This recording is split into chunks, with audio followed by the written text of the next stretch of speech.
So this video is to set the scene in your first session for your group.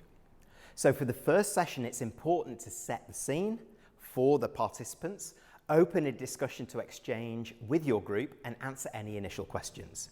It's also an important kick-off point for setting the rules.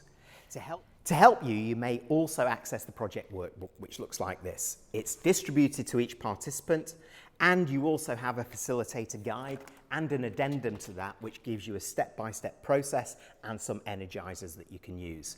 It's especially useful to navigate each week and each component of the project. There's also more that you can access through these videos and also our weekly or 2 weekly calls.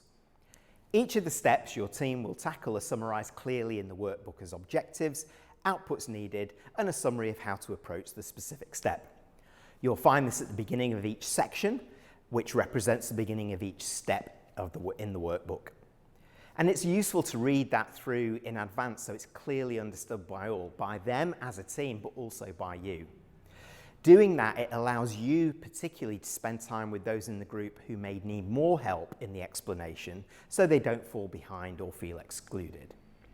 This happens certainly in the pilots that we ran, which is why it's important you maintain an arm's distance from the project itself and act as a guide or coach for the group and for the individuals who need it. Together with these videos and our weekly or bi-weekly catch-up sessions, you'll have more than you'll need for the experience. I'd advise taking time to just go through everything, the facilitator guide, the workbook, these videos. Do it in detail yourself, but also with the group, showing them the guidelines in there, the templates they use, and the ideas to prompt them as they go through each step of the project. You'll also see at the beginning of the workbook, there is a one-page summary sheet. It's a blank template for the teams to capture the key outputs following each session or each step of the process.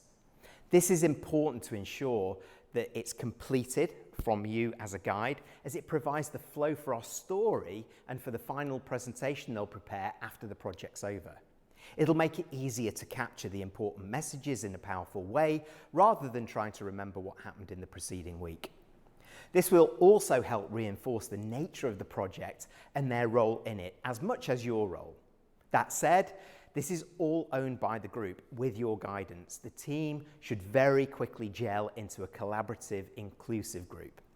It's not owned by the teacher, youth group leader, community point, it's owned by them. This is not a lesson just to reinforce or a class, but an opportunity to learn how modern business works and how indeed we work in modern business. You may explain even that the skills they'll learn and the process that will be used are just like we use in the workplace. In fact, you should be taking time to explain that during the design thinking process as something that we do. They don't have to sit at desks. In fact, they'll need to access computers where possible, flip charts, whiteboards, etc. We'd suggest having post-it notes, blue tack, Sharpies, notebooks available wherever you can find them. Each session is very active, and this helps all the teams to capture their thoughts, ideas, and next steps, and do things in different ways. There'll be times in the sessions where energy goes up and down, and this is why we've added some icebreakers and energizers to the facilitator guide, the addendum. There are some tricky parts of this, i.e. getting into the problem itself, understanding the needs. It's all part of the journey to exercise their creative, logical, and analytical thinking muscles, alongside the human interactions and interpersonal skills, which are important in life, not just business. So this setting the scene session, and indeed in every session up front, is really important as a reminder of the expected behaviours, interactions, and to clarify the objective for each part of the design thinking process and for each section. You also may remind them of your role as a guide, coach, facilitator of difficult conversations, and so on. You're there not to provide answers, but you will help them or prompt them to consider alternatives, different aspects of the project they may not have thought of, and more. That's okay to do. All of this is captured in the facilitator guide for you as prompts for you. In parallel, it's important that the project builds in a digital thread.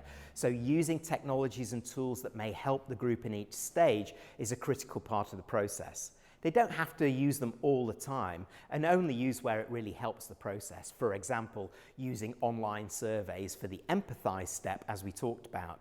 This will help capture the needs or feedback. Or the use of edited videos that they can have in their final presentations.